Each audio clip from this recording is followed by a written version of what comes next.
Hello, everyone, and thank you so much for joining today's webinar. We're super excited. This is going to be a great topic just in time for the start of 2022 to talk about some marketing channels. A couple of things before we jump in. Make sure that you have access to your chat box so that you can chat all of the other attendees here today. And make sure that you have access to the question box for the Q&A at the end of the webinar. Without further ado, let's get started.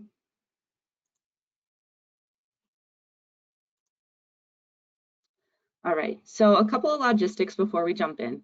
Just know that this webinar will be recorded. You'll get the materials later on in your inbox. You can also find the webinars and past webinars on our YouTube channel, so definitely check that out. So don't worry about taking notes or anything, it's definitely going to be recorded. Also, like I mentioned, be sure that you submit your questions for the Q&A segment at the end. We had some really great sessions for the last few webinars I've done, so definitely stick around for that. So some of you here today might already be familiar with Local IQ. Other folks might be totally new to Local IQ and its sister brands, and other folks might be coming from the Reach Local or the WordStream side. So a little bit about Local IQ. It's an all-in-one marketing platform that optimizes any marketing budget for small businesses to help them find, convert, and keep customers. So that's a little bit about the Local IQ brand. If you're still just getting to know us, be sure to find us on the web. Follow us on LinkedIn, Twitter, and Facebook. Definitely follow us. We post a lot of great content on there.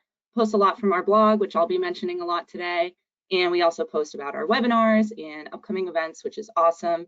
And for all of the information that I covered today, we covered a lot more in depth, more than I could ever cover in an hour on our blog and on our social posts. So definitely check us out.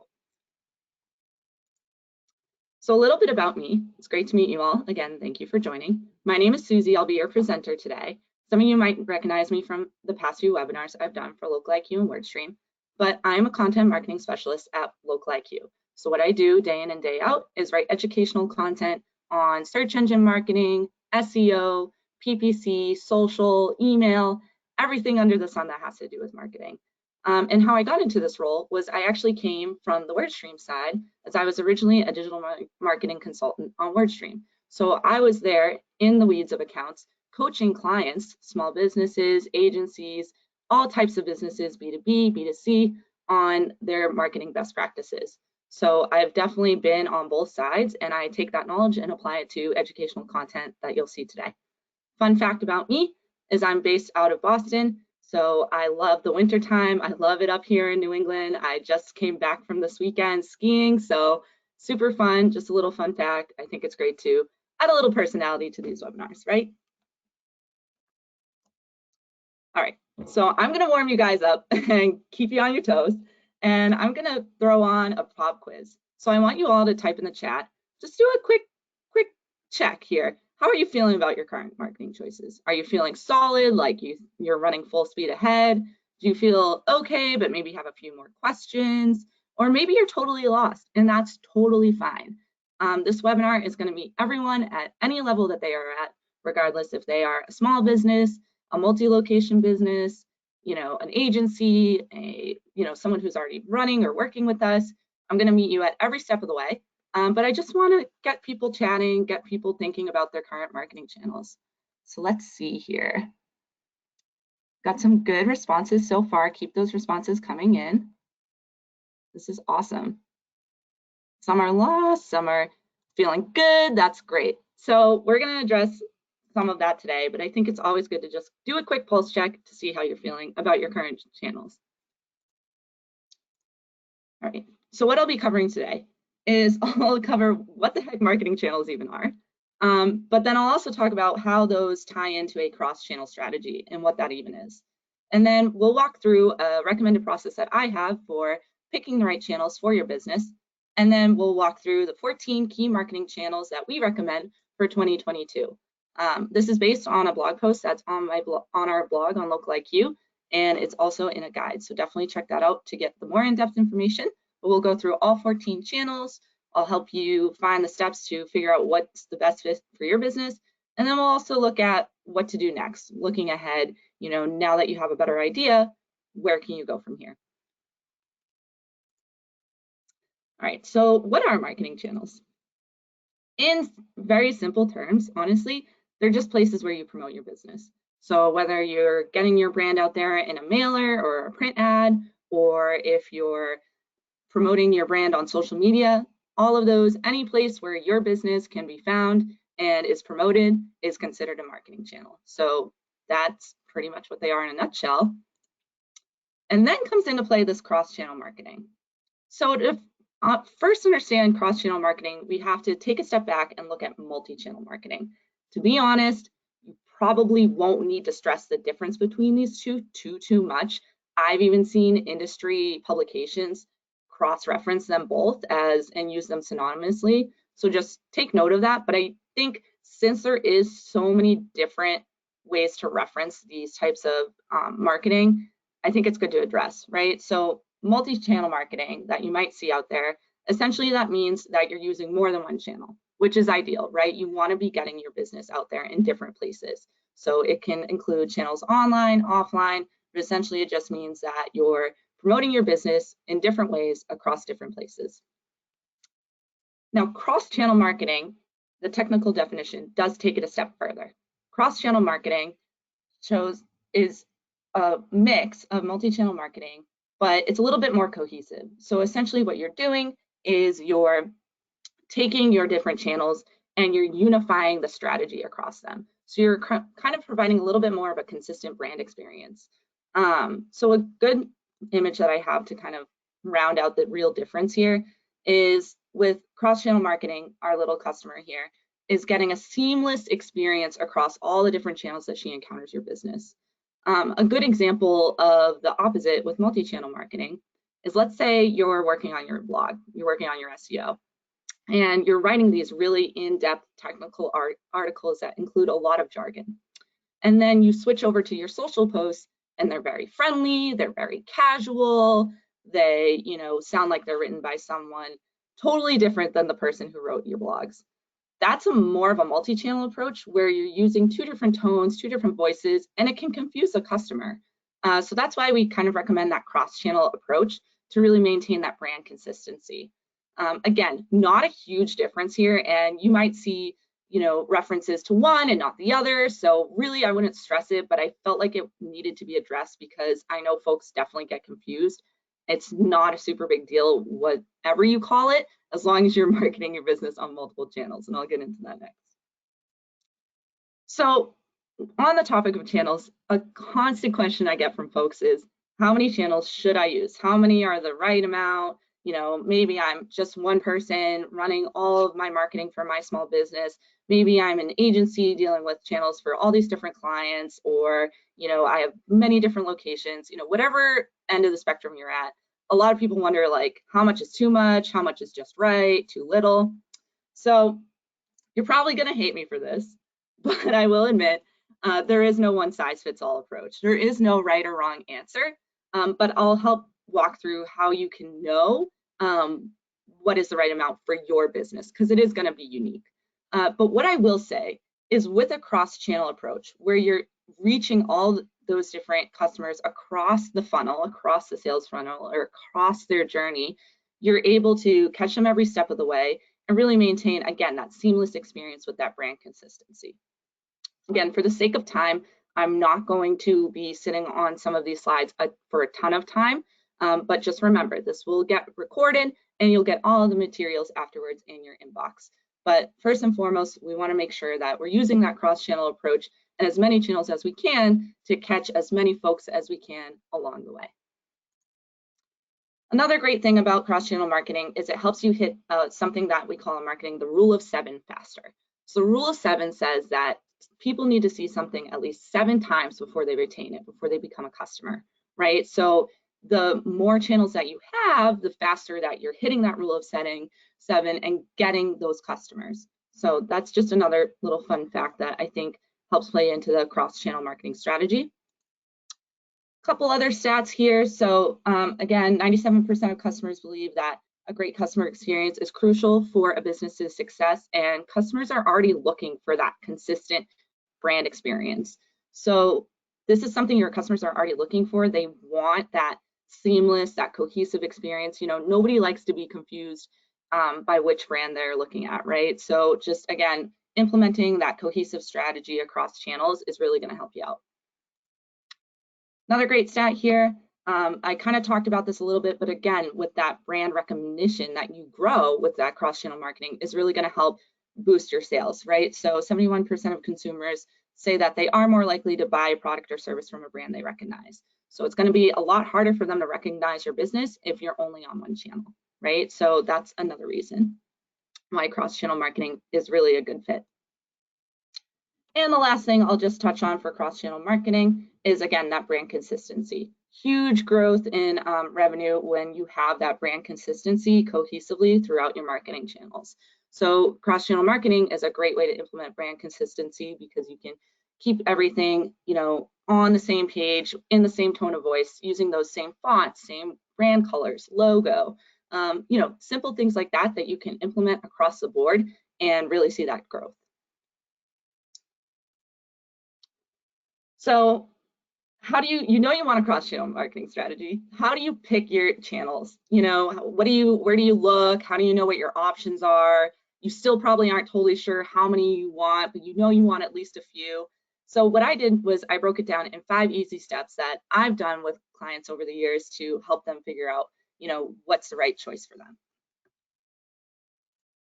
So the first thing that you're going to want to do is check out your current marketing. So take a step back and look at, what you're currently running and what's working out. So an analysis that I really recommend, and some of you might be familiar with, is the SWOT analysis. This is super great. And essentially what you're going to do when you're assessing your current channels is saying, all right, for strengths, what am I currently running on that's already converting well? What have I done in the past that has brought me in success? Things like that. And then you're going to shift gears into weaknesses of what channels have I tried that haven't really done well? Why haven't they done well? Or, what are my competitors doing that maybe I'm not? Where are my resource limitations, my time, my budget, things like that. And then, of course, with opportunities, you're going to be looking at, all right, well, what are some unique value propositions that I can propose to clients or potential customers or whoever it may be that you're trying to target across channels.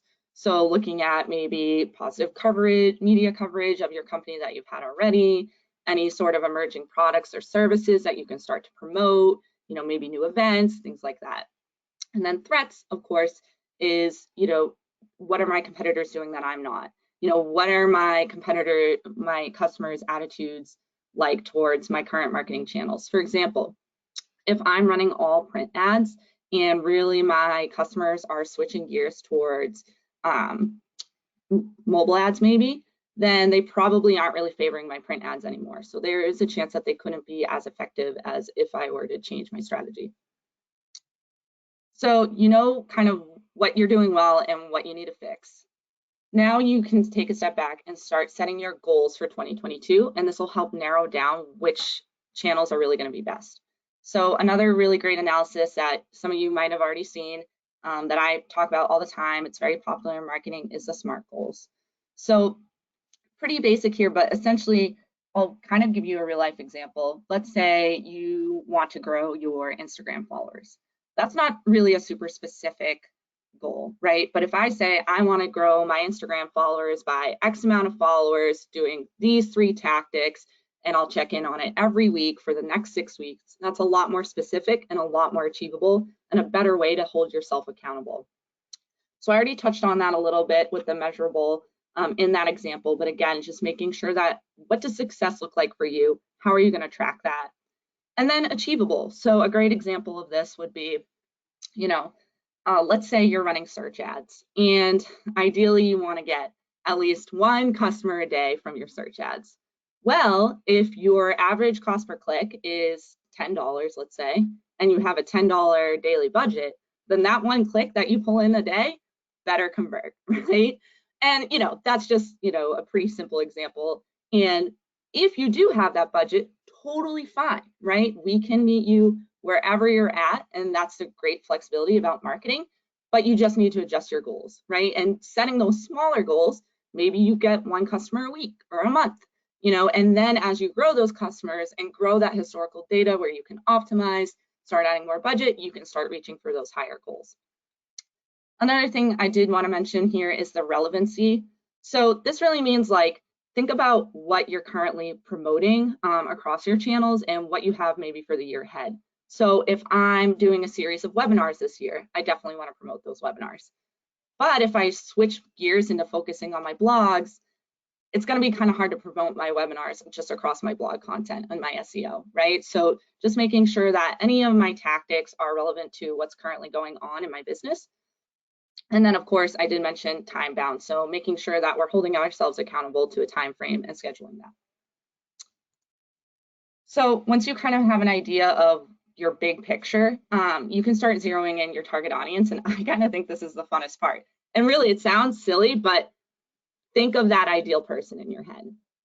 Like make them up, construct them, right? What do they, who are they? Where do they live? What do they do for work? How much money do they have? What are they doing day in and day out? Do they have kids? Are they older? Are they younger? Really think about that ideal person. And I think that helps you identify different opportunities. A great example, let's say I'm a B2B software business. I've gone through this with some businesses in the past of, all right, I have a software business, my ideal person maybe works a 9 to 5, maybe they work from home, so I know I can market nationally. Maybe they're pretty busy, maybe a little bit more affluent. All right, great. So I know that, they're probably working all day and I want to show my display ad to them. Well, you might say, all right, well, I want to show my software display ad on pages that relate to software, right? Makes sense. But if you think about it, those people that are working in software, those decision makers, might not necessarily be looking at articles about software all day. They're working, they're thinking about what they want to cook for dinner, they're making their weekend plans, looking at the weather, so those are actually really effective placements for a B2B situation like that, which you wouldn't necessarily think of unless you got into the mind of your target audience. So this is where the fun part where you get to finally look at your channels, right? So what I would say is list out all of the channel options, which we'll be doing today. And don't rule anything out off the bat. What I want you to do is, this is something kind of cool that I've thought of myself and have included in some of our blog content, is siloing them into these 2 buckets, right? Need to have, like definitely need to be promoting your business on that, and nice to have. So maybe after, I go through all my resources and allocate them accordingly, and I have a little extra time, a little extra budget, it would be great to also be promoting my brand on this. And that makes it a little bit more approachable. And then for each channel within those 2 buckets, be thinking out of the box. How can this channel work for my business? What can this channel do for me? Are there paid and non-paid options within each channel? And all those folks out there that maybe have very small budgets or monster budgets on either end of the spectrum, I still want you to be thinking about this, right? Because let's say you do have a big budget.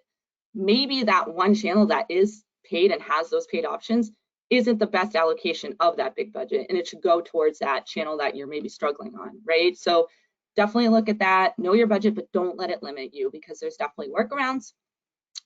And then think about how you're going to execute on each channel.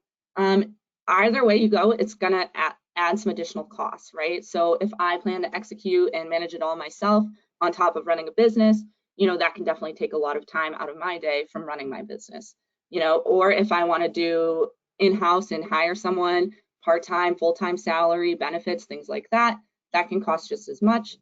Or of course, if I want to outsource it to an agency, also has costs associated. Maybe you want to do some channels for outsource, some channels in-house, definitely have that option too. And then again, last thing you might want to think about is, what is my target audience already engaging with? What are my competitors putting out there that maybe they're looking at? It's great to maybe look at who follows your competitors and their following and things like that on social media, for example. And the last thing you'll want to do for when you pick your channels, so now you kind of have your list, you have your buckets, you probably have an idea at this point. Before you do your final rule out of any other channels, definitely be thinking about the trends. The marketing space is constantly changing, so should your strategy. So for example, I'm not obviously going to go through all of these for the sake of time, but One thing that I like to highlight here is over 40% of customers expect live chat on your website. That's definitely newer, right? So maybe we didn't always have live chat on our websites, but it's definitely more of an expectation now in 2022. Or same for search being a huge factor to start, local business searches and to influence our people online. So definitely some cool stats there. We'll go through some more. And again, you'll get the recording after. All right, so 14 marketing channels is a lot. So I did break them up. So we're going to go through them in sections because I know it is a lot of information. You probably already feel like you got a lot of information. So I split them up by totally free, no cost channels. And then I also did a section for paid, so maybe you require a little bit of budget. And then I also did a section for channels that really could work for, a no cost or a low cost option, or could get some budget behind them depending on your needs. And then I also did some trending, so some popular channels for 2022. Oh my gosh, still early in the year, and things like that. So, all right, so let's start with the free. Everybody loves that. So of course, to start, the free go-to marketing channel is local SEO, or search engine optimization. And what this means is you're just altering your text on your website and optimizing your website to show up on search engines like Google. So for all the SMBs out there, 46% of Google searches have local intent, and that's growing. So using your local SEO, it's a free way to get on Google. Definitely no reason to not implement this. And again, just optimizing, making sure that you have that quality website experience for mobile devices, and then finding out what keywords you should be including consistently across your website. If you have trouble figuring out what keywords work for you, definitely check out this lovely free keyword tool that I featured here on the WordStream site. It can help you out to do that local SEO. Along the lines of local SEO, we have local listings and reputation management. So that's essentially making sure that your brand has listings on local sites like Yelp, Google My Business, Facebook recommendations even, and just making sure that you have up-to-date and accurate information so people can find you, making sure that you're getting recommendations and reviews, and making sure you're responding to reviews, good or bad, because people want to see that your business is present and that you care. And then lastly, on the free side, we have the lovely organic social media marketing. So of course, this is where you promote your brand across platforms like Instagram, Twitter, Facebook, Pinterest, LinkedIn, TikTok, Snapchat. So many options to fit anyone's different business goals and capacities. So that's super great. Maybe you're using some engaging media, posting some videos or some photos on some, trying things like hashtags. It's a really great way to just organically find followers outside of the SERP and find new audiences. Tons of social media users, as you can see here with that stat, and adults spend way too much time on social media on average per day, so you're definitely sure to catch your target audience on there. All right, so let's switch to the paid marketing channels. So I will admit, having some experience with the paid side of things back on the WordStream side, I'm a little biased, I love these. We'll start off with paid social ads on the topic of organic social. So again, you could put a little bit of budget behind an organic post that you already have, or go all in with a campaign. But essentially, the benefit of this is you reach beyond your current followers, right? Because you can target audiences, and regardless if they follow you or not, they're going to see that promoted post. With that helps your feed ranking inherently later. And then it also provides something a little bit different from an organic post with that clear call to action, so you can really drive those conversions. Of course, it is the leading paid content distribution method in North America right now. Over 80% of businesses are already doing paid social, so you definitely don't want to miss out on this one.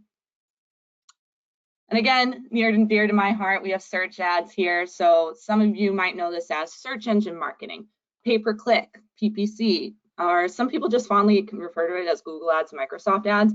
But at the end of the day, you're tossing a little bit of money to these search engines to have your listing show as an ad at the top of the search engine results page.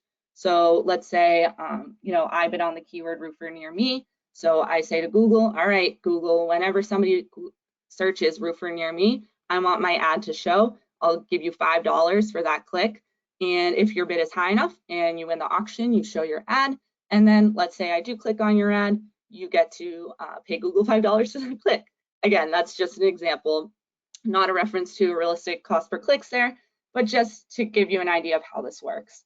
It is a great complement to SEO. So if your SEO is struggling, you're not really ranking super high on the search engine results page, or you want to get more social followers, you know your ad is going to show above organic results. So, you know, they can see you and search for you on social later, or see your listing regardless, even if your organic listing is a little further down.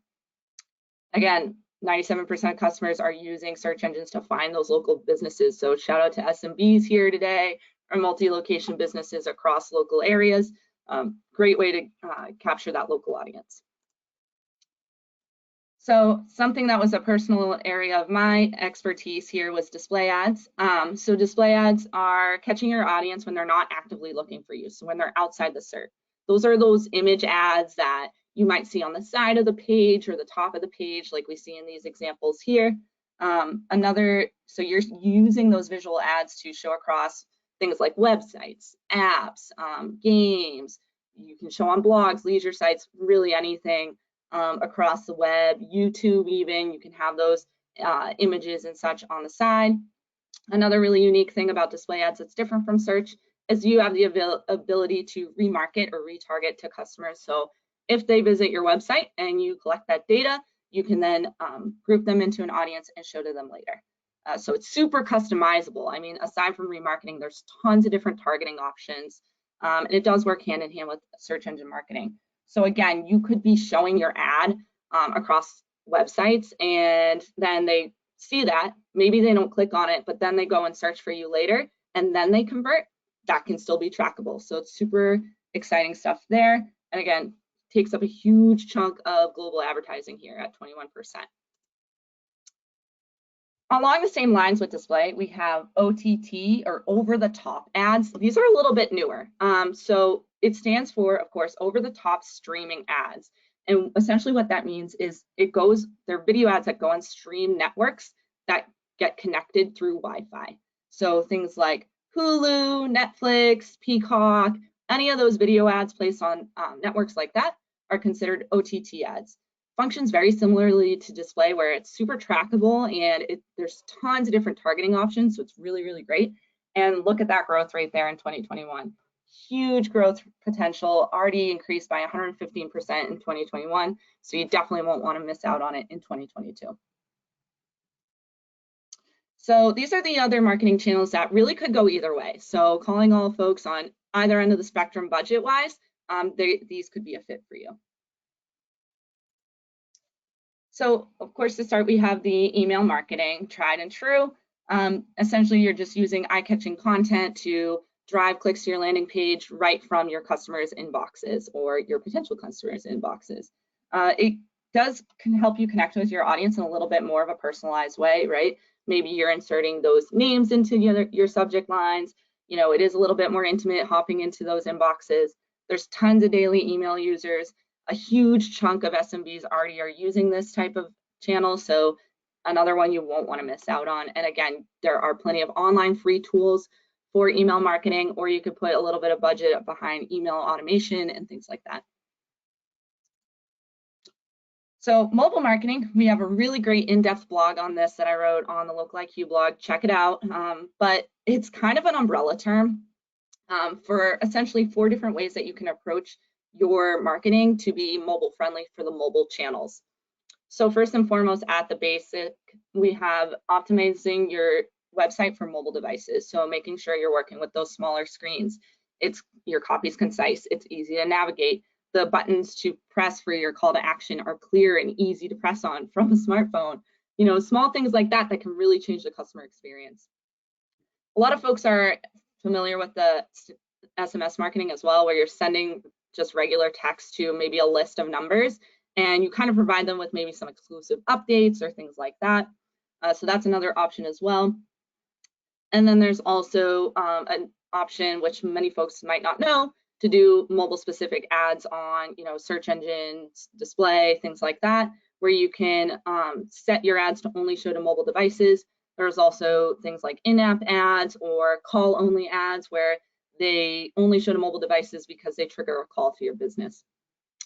And then a lot of folks already do geofencing too. So that's essentially specifying where exactly you want your ads to show, and it follows those mobile devices as they enter and exit that selected area. So a really great tactic for small businesses that want to be a little bit more selective of where they're spending their budget. You can definitely try geofencing. And a huge chunk of smartphone users here, and it really does influence purchases, as we see in that top stat where 70% of smartphone users make a purchase after using their phone to discover your business, so that's great. And then surprisingly, clicks coming from mobile devices actually cost a good chunk less than those coming from desktop. So here we have live chat. Live chat is essentially just putting those interactive chat box on your website, and they help, you know, people stay on the page. It increases your site engagement, and you can also be a little bit selective of like what you market there. So you can say, you know, point them to a certain offering, and overall 92% of customers do feel satisfied with the website experience after using live chat. So I definitely know I expect it as a consumer on websites. It just makes things easier, like if your customer is working and they don't want to get on the phone or things like that. And again, you can kind of point them in certain directions that you want them to go. And then last but definitely not least, we have our trending and new marketing channels for 2022. So we'll go through this and then go through some key takeaways and open it up to Q&A. So podcast marketing, super hot right now. 55% of the US population over age 12 listen to podcasts regularly, and that number is only climbing in light of the pandemic, of course, right? So paying for ad placements across industry-specific podcasts is one way to go, or you could also create your own podcast. So again, this is another one of those channels that could go either way budget-wise, but it is super trendy right now and constantly growing, so definitely check it out. And then, of course, we have social audio marketing. So along the same lines of audio marketing with podcasts, this has been booming in the last year. Actually, just in 2021, we saw spaces like Clubhouse and Twitter Spaces, which are essentially just social groups where folks can join, and there's a designated speaker and other designated listeners. So it's super cool. It would be great for, you know, if you wanted to hop on a Twitter space and talk about your business, promote your business, things like that. There's also the emergence of voice tweets that just came out this year too, to just add a little bit more personality to some of your social posts, constantly growing. And surprisingly, you know, people do favor audio as a more engaging form of content than other forms of content. So definitely check out some audio marketing options. AI marketing. So it has a huge growth rate between 2022 through 2027. And essentially what it means is using artificial intelligence or machine learning based on huge sets of data to do tasks for you in your marketing. So really this is more like an internal marketing channel that you can use to your advantage. You can use it to create content. You can use it for ad targeting. You can use it to create those website chatbots we just talked about. Automate your email marketing. It does save you time, and you can create some really cool stuff for external facing channels. Like, for example, we see in this image here where somebody is using a AI generated ad where they're reading through her little image to add on a customized lipstick swatch, which is really cool. And last, but definitely not least, influencer marketing. I think this is super hot for 2022. And I know a lot of folks hear influencer marketing and they're like, what am I going to pay Kim Kardashian $1 million for a post? But it's not like that at all.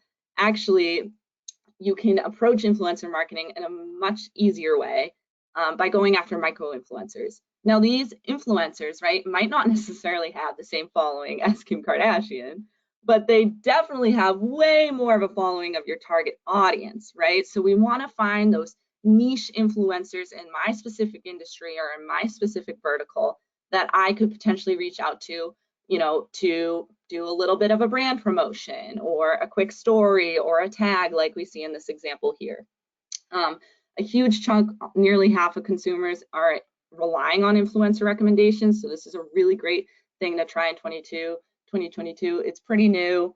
And again, with that micro-influencer approach, it does make it easy for really any size brand to try it out. All right, great. So a couple of the key takeaways before we jump into Q&A is, as you probably saw, and I know we went through a ton of channels, there's tons of options for every budget, for every size out there. So definitely don't rule out anything out and look at all your options. Don't forget those buckets of the nice to have and the need to have, and figure out what works for you. Also, if there's one thing that you do when you choose your marketing channels, please let it be the SWOT and the SMART analyses. They're super helpful, and they're a great way to assess how your current marketing is doing. So that way you can find opportunities to improve your marketing down the line. And then you'll also want to keep 2022 trends in mind. So again, while looking at your own marketing is good, looking at the industry and competitors is even better, right? So the marketing landscape is evolving, and so should your strategy. We saw a lot of trending channels already, so definitely want to make sure you keep that in mind. And then if there's one thing that you guys all take away from today that I've preached so many times pretty much at the end of all of my webinars is always have a backup plan. When you have variety through a cross-channel approach, you have the ability to kind of cover your own butt, right? Because if for whatever reason, a channel goes down, you hit your budget, your customers change their attitudes towards a certain channel, you're still promoting your business in other ways and in other channels. So definitely continue with that cross-channel approach and include that variety there, and make sure that you have those backup plans in place by using different channels. So I know that was a ton of information. So if you feel like you haven't fully gotten the chance to take advantage of all Look Like You and its unity of brands have to offer, definitely hit yes to get that personalized assessment, just to find what else is out there. Maybe you're already running some, maybe you're totally new to this, whatever you are at for level wise, we can help you out. So definitely make sure you hit yes there. We'll leave this poll open for a little bit. But for the remainder of the webinar, we have plenty of time to jump into some questions. So without further ado, I'm going to open up the question box. So someone asked for some sources. So again, just to mention, the sources are at the bottom of all of the decks. Definitely check out our blog too. There's pretty much all sourced from there, but again, it was mentioned in the deck, which you'll get the materials afterwards. Someone asked a good question here. These are a lot of questions about how to get started with a lot of these channels, so this is great. So let's see. Drew asked, what is the best way to contact influencers? Typically, private contact is not available. So this is a great question. You can definitely see if there's opportunities or routes for a warm intro, maybe through a similar brand that has done, the same thing or something like that. But at the end of the day, again, influencers have their own pretty much business based on that. So definitely just go through the classic routes of, email, things like that. You can find it on their profiles usually to get a way to contact them. Okay, so tons and tons of questions coming in. This is awesome. Keep it coming.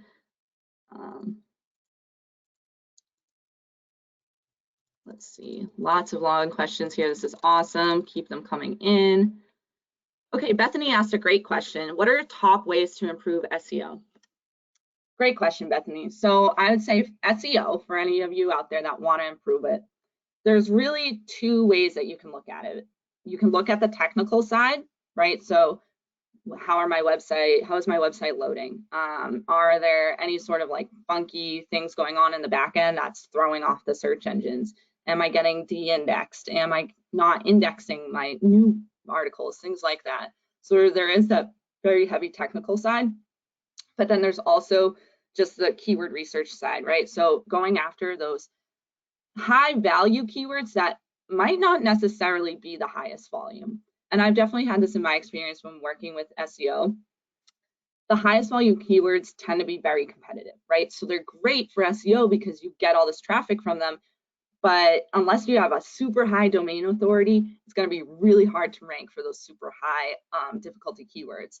So go for more of those medium volume keywords that are much easier for your brand to rank for, you'll have a much better time ranking on the SERP. So definitely go back and look at your keyword research. Of course, building those links as well and linking those keywords into your content, making sure your images are good to go too is kind of like half technical, half more just making sure your images are optimized.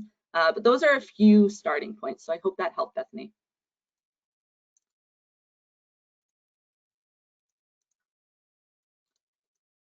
Okay, a lot of industry specific questions coming in. This is great. We do focus in on a lot of specific industries. We have some great success there. So definitely check it out. If you have a certain industry in mind, we do break down a lot of our customer success stories on our website and on our blog. So definitely check that out.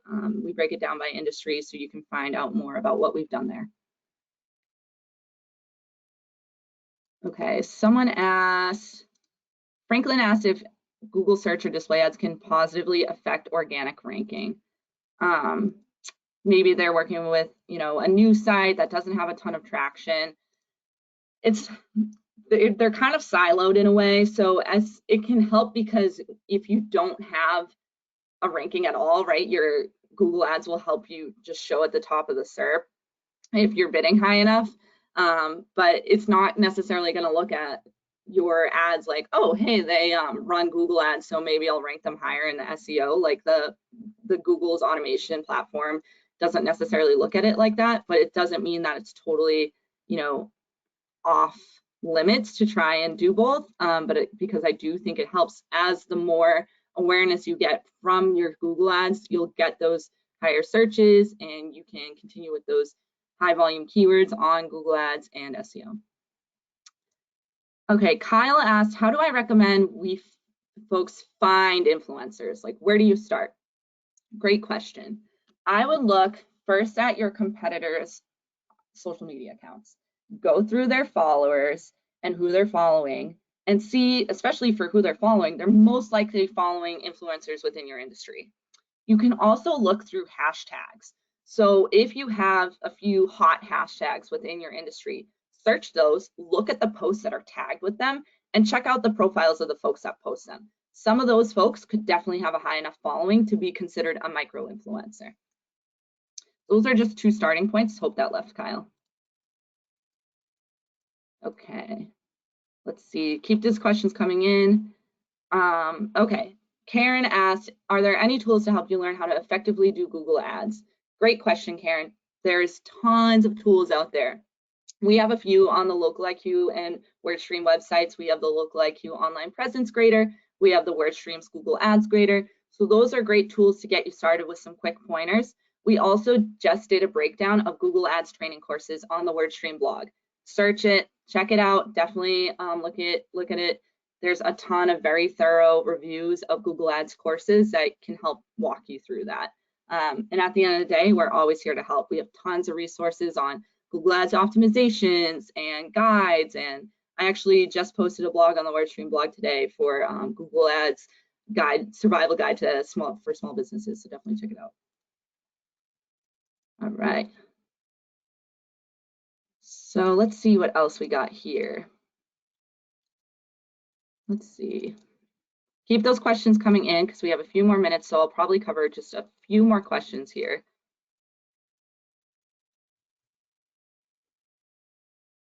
Okay, so someone asked me to explain some of the acronyms that we covered today.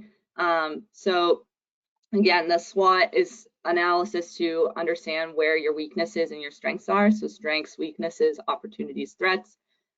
SMART is to do those analyses on your goals. So specific, measurable, achievable, relevant, and timely. And then the only other acronyms I think I covered today were search engine optimization or SEO, and then PPC or pay-per-click ads. Definitely, if you're new to those topics, check them out, things like that. All right. Okay, so a few more industry-specific questions here. Keep those questions coming.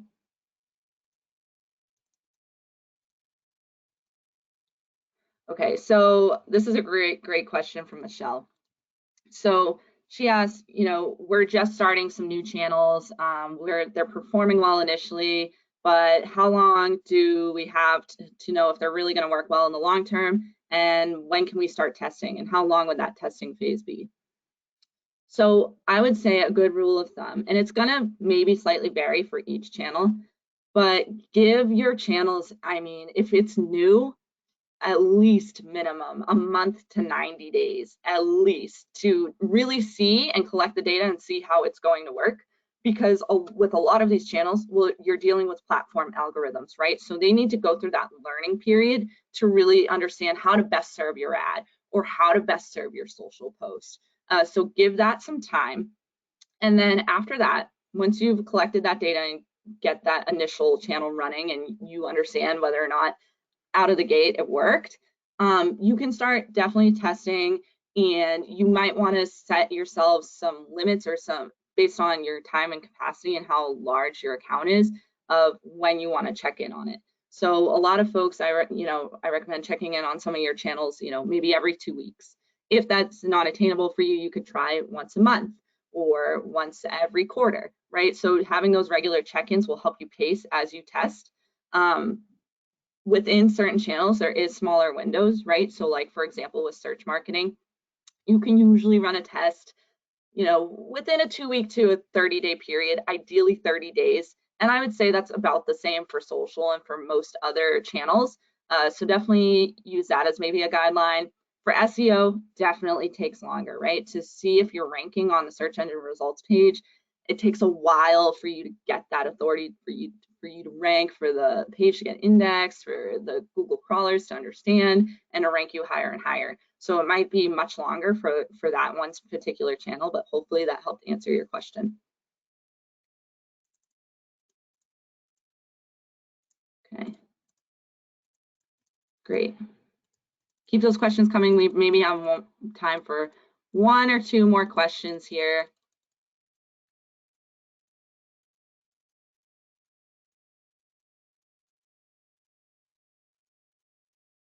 Okay. This is another great question from Michelle. How do you know when you tap out and get diminishing returns on a specific channel? This is a really tough question, right? It's tough to know, all right, when do I pull the plug? It can be so tempting within, that 30-day or that 90-day period to say, you know what, I'm not converting off this. I'm spending all this money and it's not doing anything for me.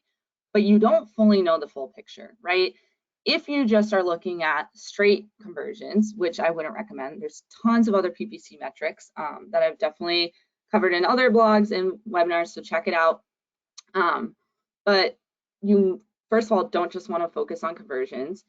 You want to see, all right, is it helping my brand awareness with impressions? Is it helping my website traffic with clicks? Things like that. So definitely look at that first, and don't just be looking at conversions, because that can help understand if it's worth salvaging. And when you can tap out, again, it really depends on the channel, but I would say you at least want to give it, a few months or a quarter or some time to really pick up speed. The toughest part of marketing that I say all the time is patience. It's really a funny joke, but it's true. The hardest part of it is patience and waiting for those results to come in. So great questions there. All right.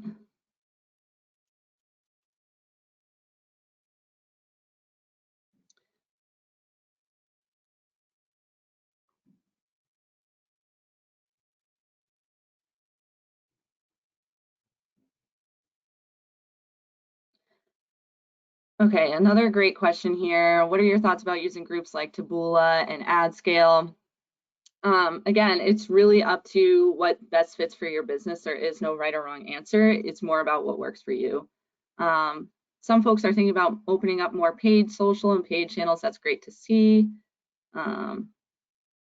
Oh, really great question here from Shari. Best way for virtual businesses to do local SEO. So I know some businesses on here are, maybe not local, maybe they're national, maybe they're virtual or an e-commerce business, maybe they're multi-location, things like that.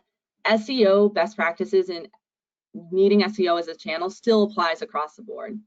I did definitely, tailor this a little bit to some of those folks that might be new to those channels or might be managing those channels on their own. So that's why I mentioned local SEO.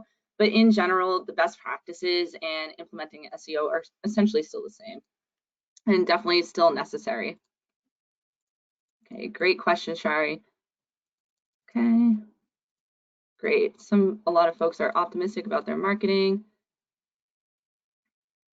So I did mention this a little bit with SEO from Shauna here, this question. What about content marketing, like ebooks, webinars? They didn't see that on my list.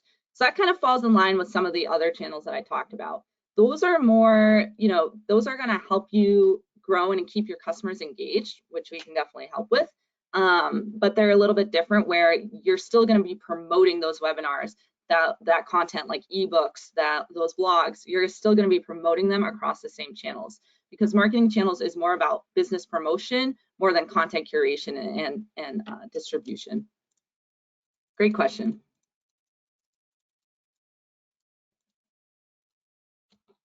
All right, so we're almost at time here. I'll try and find one good last question here. Let's see. Okay, great question here from Sheila.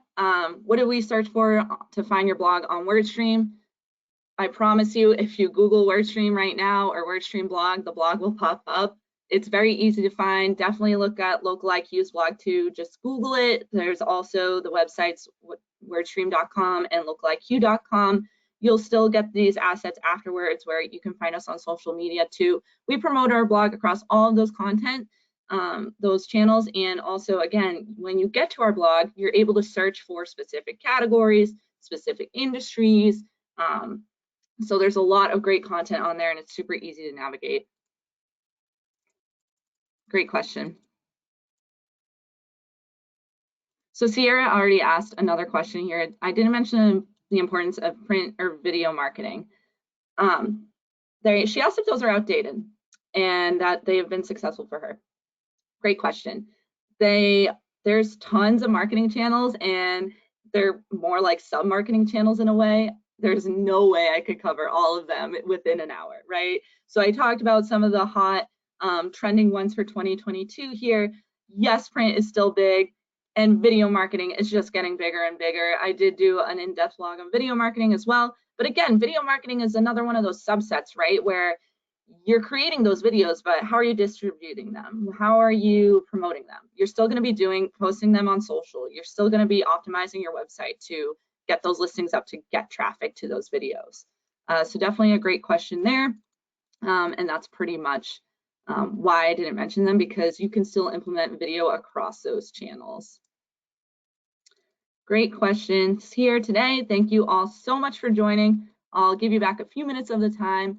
And again, thanks for joining. I hope this was helpful. Feel free to reach out to us on our website, on our blog, on our social media accounts if you have any more questions. I wish I could get to all the questions today, but for any more specific questions, definitely reach out to us and we're happy to help. Thank you all so much and have a wonderful day.